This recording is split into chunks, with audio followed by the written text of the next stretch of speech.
Welcome to Conversations with Kay. Today we're going to talk about season 22 of Little People Big World. Here we go again. Okay, so a couple episodes have already aired, so I'm just going to squish them together. Because you know me, I'm always behind. But, I got to keep watching this show because I just have too much time invested. I really didn't think there would be another season, but here we are. So I was wrong again. And now I'm thinking, could there be a season after this one? Because what are they going to talk about?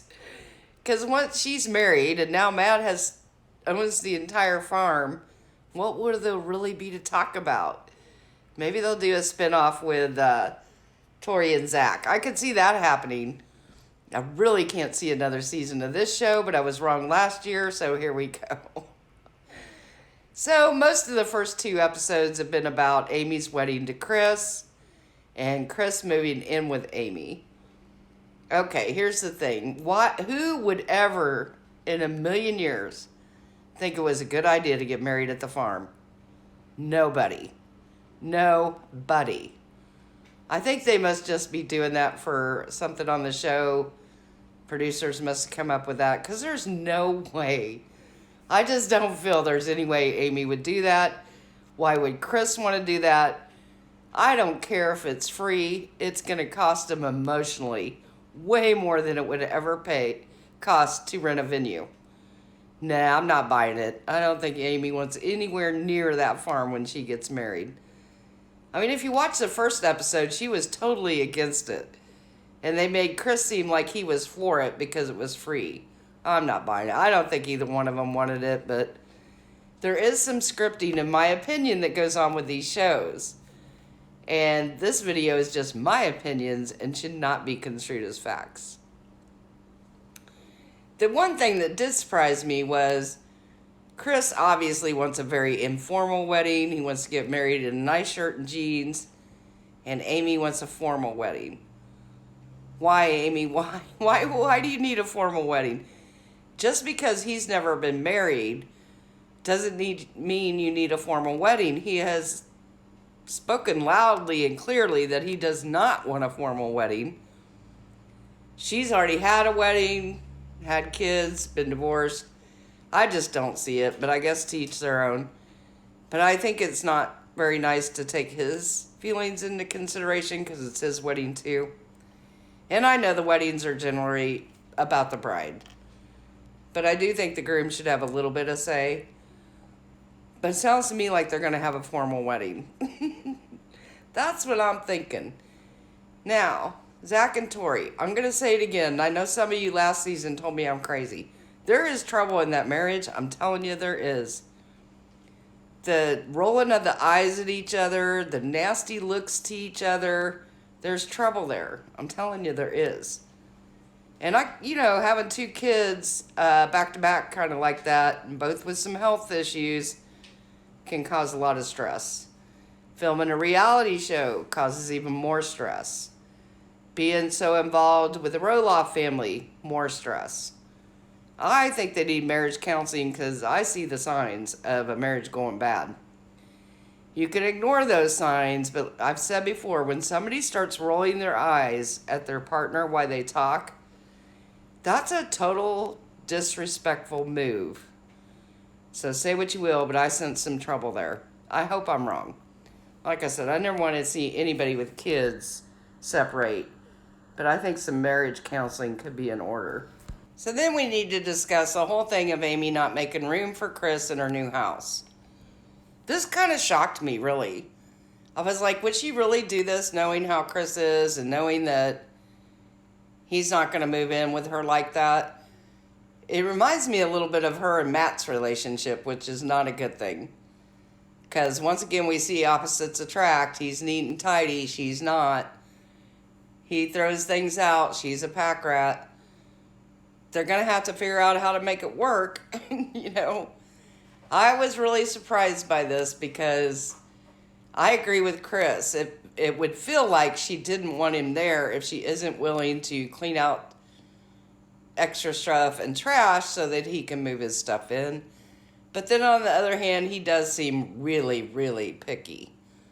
I mean, he's talking about her leaving a coffee cup. You know, my husband would have divorced me 20 years ago for that. I think that's a little extreme, but, you know, they got to make it work. It seems like that could be an ongoing problem in them if once they get married. That could be an issue. They need to resolve it now and not later, because Amy is who she is, and I don't see her changing, and I don't see Chris changing at this age, so they're going to have to work it out.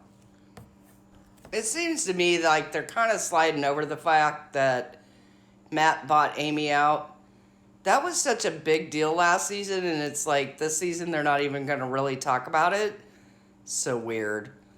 I think there's a lot involved with the other kids, especially Jeremy. I think the whole thing with the chicken coop was ridiculous with Karen. I'm sorry, I just don't like her. I just don't. And I hope they're careful with the chickens, because chickens carry histoplasmosis, which this is my advice to all of you. Never be around chickens, because my husband is now blind in one eye from getting histoplasmosis, but you don't know you have it, and then years later you go blind. I hate chickens. I would never be around them. I would never let my grandkids be around them. Okay, that's my little public service announcement. Had to get that in there. So I think then we come to the end where Matt builds the sand pit for his grandchildren, and he buries the time capsule in it, which I thought was super cute. It did seem to come from his heart. But there were some things that make you think there's trouble in paradise, with the whole note that he put in there that the cousins have to share everything. Makes you wonder, doesn't it? There's definitely trouble with the other kids over this farm.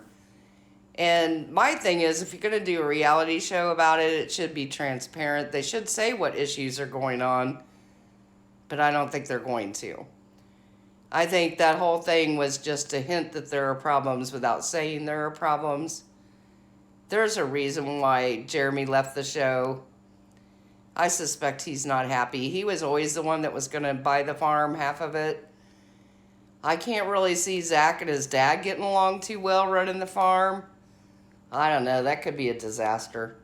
That could be really bad. I don't know where it's all going to go. I feel like in the end they're going to end up selling that farm and splitting it once Matt passes away someday.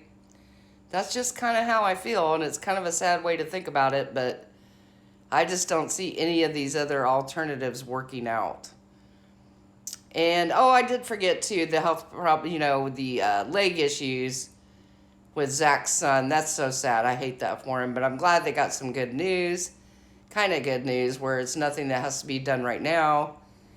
And maybe, when they do it when he's older, they won't have to do such a drastic surgery. And I hope Lila's okay. She's got a lot of health problems. Kind of breaks my heart. I really hate to see babies go through things like that. So that's a tough one there. Hopefully they won't have to do too big of a intervention with her. And hopefully her eyes will straighten out. But that's my recap for the last 2 episodes. Let me know what you guys think down in the comments. Let me know if you think this is going to be the last season. Or am I just wrong again? Let me know. Have a wonderful day and hold your family close.